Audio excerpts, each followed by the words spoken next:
నేను మీ ప్రజా గొంతుక రిపోర్టర్ చింతల మధుకృష్ణ. ఈరోజు మనం లక్ష్మపురం గ్రామంలో బీఆర్ఎస్ పార్టీ బలపరిచిన అభ్యర్థి ప్రచారం జోరుగా కొనసాగుతుంది. ఈరోజు ప్రచారంలో వారితో మాట మంది అంటే వారి ఏ విధంగా వారు ఒకళ్ళు గెలిస్తే ఎలాంటి అభివృద్ధి కార్యక్రమాలు చేస్తారు, వారి దృష్టికి ఎలాంటి సమస్యలు వస్తున్నాయన్న విషయాన్ని వారి ద్వారా తెలుసుకుందాం. అభ్యర్థి వచ్చేసి నూకల కల్పన రాజిరెడ్డి. వారితోనే వారి మాటలలో ఇక్కడ విషయాలన్నీ తెలుసుకుందాం, మాట్లాడదాం వారితో. ఉంగరం గుర్తుకు ఓటు, అమూల్యమైన ఓటు వేసి మమ్మల్ని గెలిపిస్తే బంగారు బాట లక్ష్మాపూర్ తీర్చిదిద్దుతాము. ఏ సమస్య ఉన్నా ముందుగా అడుగు వేసి పాల్గొని మా సమస్యలుగా తీర్చుకోదిద్దుతామని నమస్కారం చేస్తున్నా. భారీ మెజారిటీతో గెలిపించాలి. మన పార్టీ మనకుంటే, మన అధికారం మనం గెలిపించుకుంటే మంచిగా ఉంటాము. ఏ సమస్య ప్రజల్లో వచ్చినా రాజు అనే కల్పన అనేవారు ఎవరిని ఇతరులుగా పోల్చకుండా మంచిగా ధైర్యంగా ముందు బాట వేసి మన ఊరిని మనం మంచిగా చేసుకోవాలి. ఇప్పుడు మన ప్రభుత్వం ఏ ప్రభుత్వం చేతి నుండి ఎట్లా ఇబ్బంది పడుతున్నామో, ఒక యూరియా సంచికి అయినా ఎంత లైన్ ఉందో అదే కేసీఆర్ ప్రభుత్వం వచ్చినప్పుడు మనకు యూరియా సంచులైనా దేనికి అయినా ఏ సమస్య లేకుండా ఉంది. ఆ ప్రభుత్వం గెలిపించి ఎంత ఇదిగా అవకాశాలు పడుతున్నామో మనకు తెలుసు.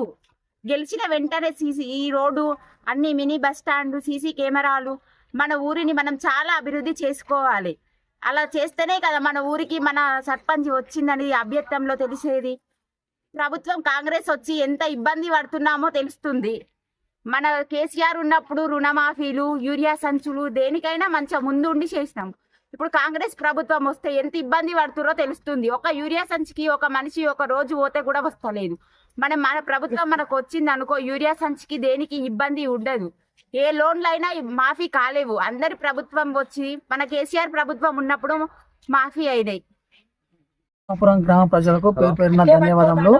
లక్ష్మాపురం గ్రామ సర్పంచ్ అభ్యర్థిగా నూకల కల్పన రాజిరెడ్డి గారిని గెలిపించి ఆశీర్వదిస్తే నిత్యం గ్రామ ప్రజలకు అందుబాటులో ఉండి అన్ని సమస్యలను పరిష్కరిస్తాను.